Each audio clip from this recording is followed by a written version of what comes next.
When I was 24 years old, I was desperate to live in New York City. I mean, I grew up desperate to live in New York City. So I waited to graduate from college, moved home to my mom's house in California for a year to save up money, and was waiting for my chance to move, like till I had enough money. Well, the money kept going away because, like, your car breaks down, and suddenly that money you saved going toward the car, or it's going towards this or that, and it just wasn't getting saved enough to move to New York City.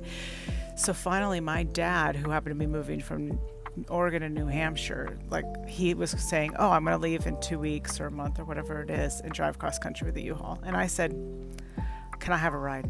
I didn't have anything prepared in New York. I didn't have a job. I didn't have an apartment. I didn't have money. But I said, "Can I have a ride?"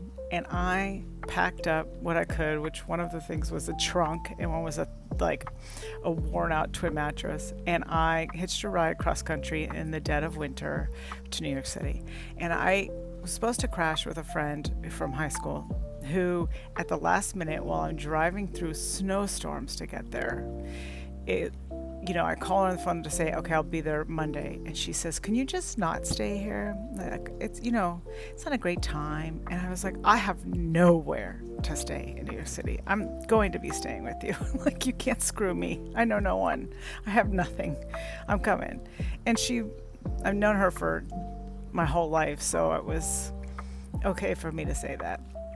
So anyway, I stayed with her for a very short period of time, sleeping on the wood floor. During that time, my dad just dropped me off on the corner of her street, which was the middle of Manhattan and Chelsea, and with my trunk and my mattress and some clothes. And we hugged goodbye, and I slept on her floor, got food poisoning, looked at maybe two apartments, one in Astoria and one this tiny, tiny, award-winningly tiny place in Midtown across from Madison Square Garden, and I picked that one.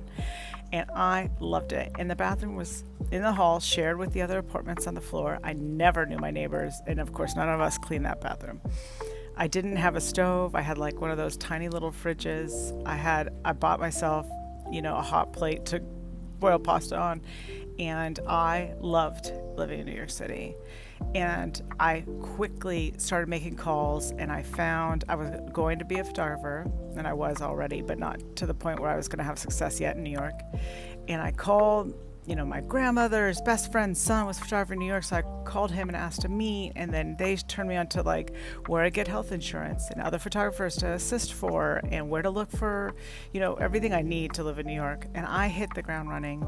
In those first 2 weeks, I had an apartment, I had a job, I had health insurance, and I got a cell phone. Well, actually, I got a pager and then a cell phone, which is a different story. But that's how long it's been. Anyway, I have taken a leap of faith in my life, and it is time to do that again. I am just about 50 years old, and I am burned out. And New York is like wonderful and terrible all at once, and it will be so hard to leave, but I'm also stagnant. And it is like being in a tumultuous, unhealthy relationship, and it's time for me to pack it all up and drive somewhere else and take a leap of faith and start a new life, and even maybe a new career, because I would love that too. I'd love a 9 to 5 where I'm done at 5:30 and I could do whatever I want with the rest of my day, because I have been hustling 24 hours a day this whole time, 25 years now.